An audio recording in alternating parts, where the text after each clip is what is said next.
On October 1st, 1949, in Beijing's Tiananmen Square, Mao Zedong proclaimed the birth of the People's Republic of China. It was the end of a 30-year civil war.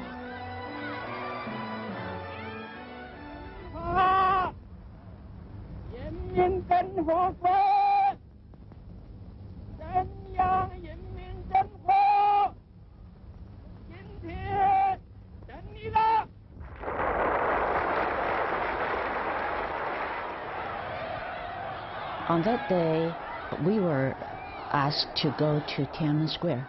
I thought of Mao as a very great person and the savior of China, because at that time I had already witnessed much of the corruption of the Kuomintang.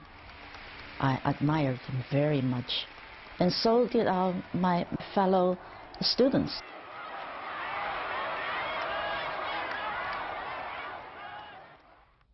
I was very excited when I heard Mao say, "I declare the People's Republic of China." I didn't know much about it, but in my child's heart, Mao gradually became a god. That fall, Mao traveled north to Moscow.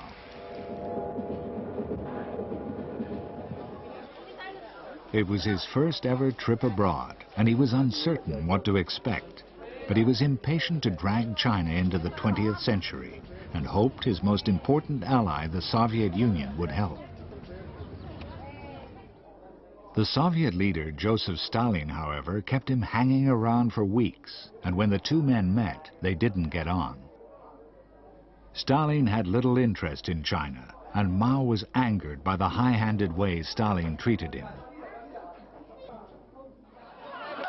Despite the show of friendship, Mao left Moscow disillusioned with his Soviet ally. China would have to solve its problems alone. Back home, he kept his promise to the peasants and announced a sweeping land reform program.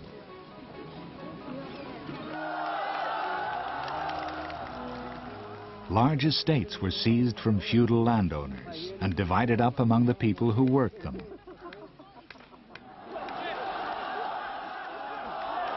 Landlords were publicly humiliated.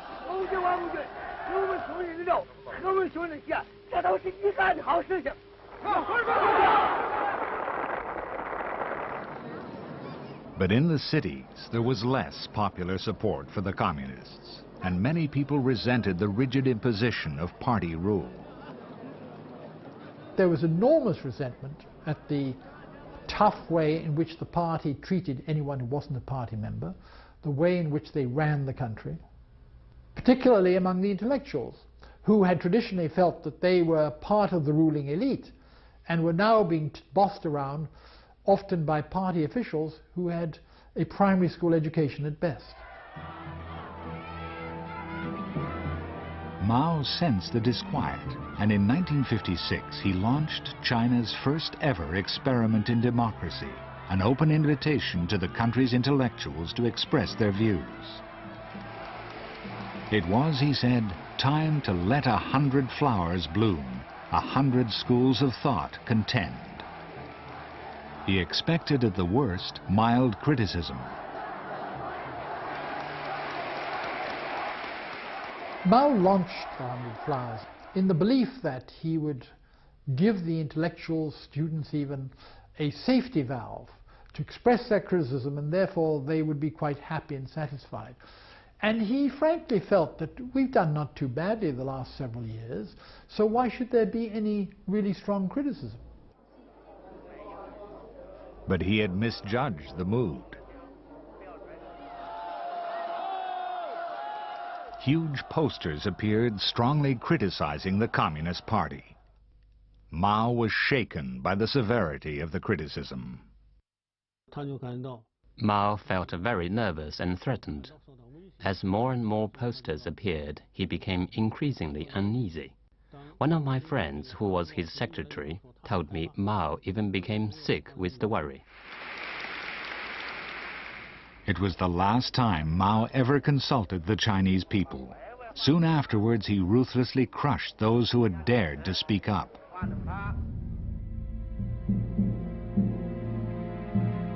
hundreds of thousands were labeled rightists and lost their jobs. Tens of thousands were sent to prison camps.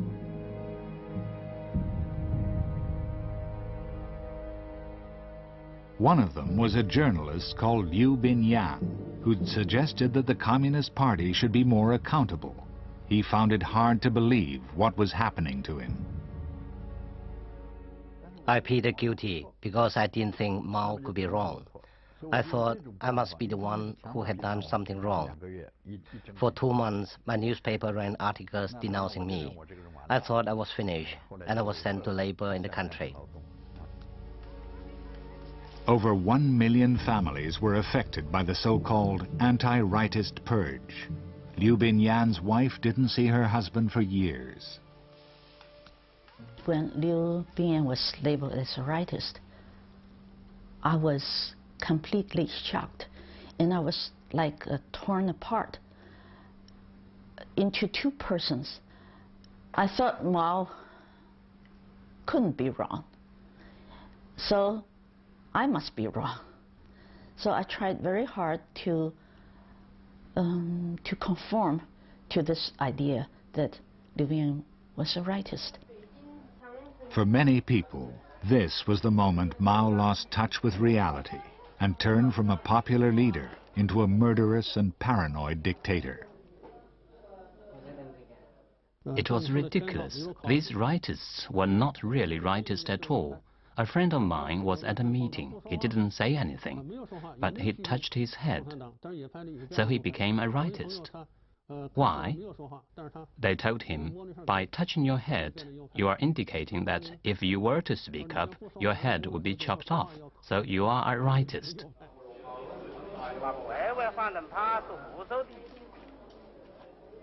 But Mao no longer cared. Surrounded by yes men, he was now free to pursue his personal vision. Few could have guessed where it would lead. In 1958, Mao left Beijing for one of his periodic tours of the country. He was impatient with the slow pace of change and worried that the revolution had lost its momentum. He felt it was time to shake up the country and rekindle the old enthusiasm. Mao was someone who believed in movement. He loved upheaval. He said so to his doctor, and it's quite clear from the way he behaved. That was part of his personality. It was part of why he liked the martial life, the guerrilla existence. That was what revolution was. As Mao roamed the country, he was suddenly struck by the huge potential of China's vast army of workers. If the country lacked modern machinery, it had more human muscle power than anywhere else in the world.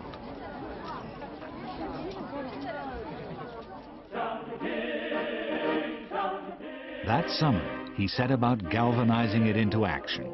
He called it the Great Leap Forward, a massive mobilization of China's millions.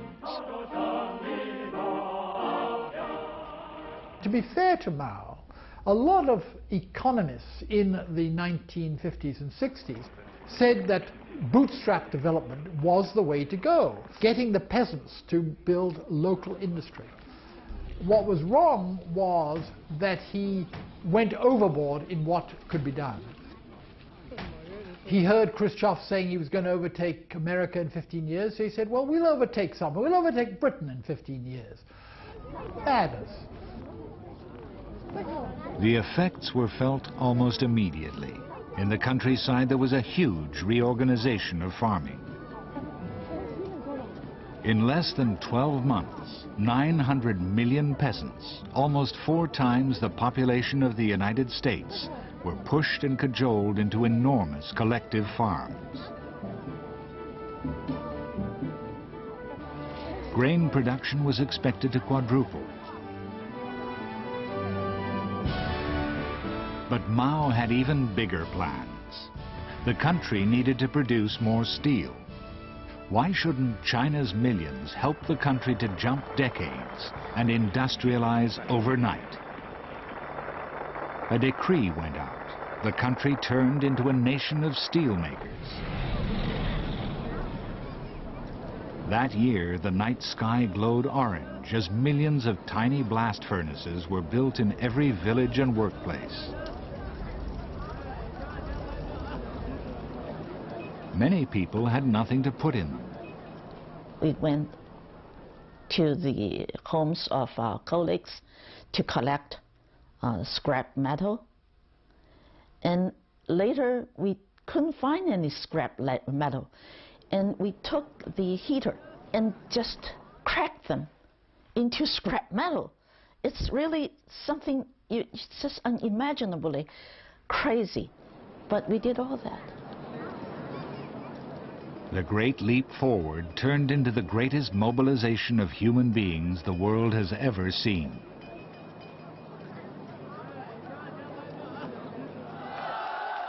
Reports poured in of fantastic increases in output. Mao wanted to hear good news, and with memories of the anti-rightist purges still fresh in the country's memory, nobody was willing to contradict him. Mao became deaf and blind. He was isolated and ill-informed, like an emperor in his palace. The following year, the truth seeped out. Most of the steel was useless. Worse, in the fervor to produce it, the harvest had simply not been collected for 2 years. In 1958, 59 or thereabouts, I had the impression that Mao was really divorced from the world around him, the Chinese people. He knew how to organize a revolution, but he did not know how to run a country. By the winter of 1959, as a result of Mao's ambitions, China had been pushed into an appalling famine. Whole villages died of starvation. When the grass and tree bark had gone, people were left with nothing at all to eat. When there was nothing else, they ate the bodies of the recently dead.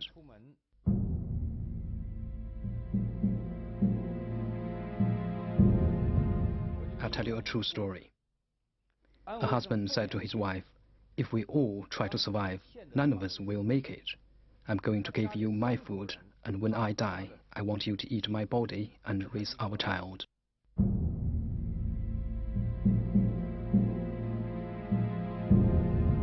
Nobody knows how widespread such cannibalism was.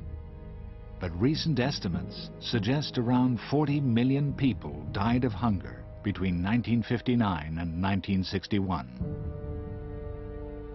It was the worst man-made famine in history. But the scale of the disaster was concealed from the country. Only the Communist Party leadership knew the reality. Mao was quietly pushed to the sidelines, and his rival, Liu Shaoxi, a pragmatic politician, took over the running of the country. For the first time in 25 years, Mao was forced to take a back seat. He would spend the next 5 years plotting his return to power.